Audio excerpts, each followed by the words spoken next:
তুমি কি জানো তোমার হাতে যে দাগ বা রেখাগুলো আছে সেগুলো আসলে কেন থাকে? আগেই বলে রাখি, আমি কোনো পামিস্ট নই। আমি শুধু তোমাকে এই রেখাগুলোর বৈজ্ঞানিক কারণটা বলতে যাচ্ছি।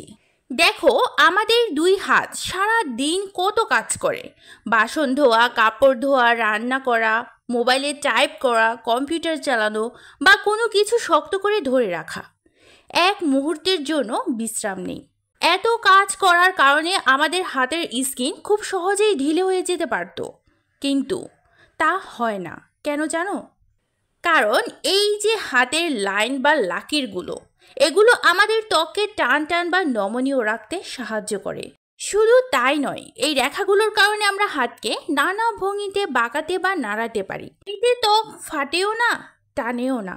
তাই ভাবো, তাহলে তুমি তোমার রবের কোন কোন নিয়ামতকে অস্বীকার করবে?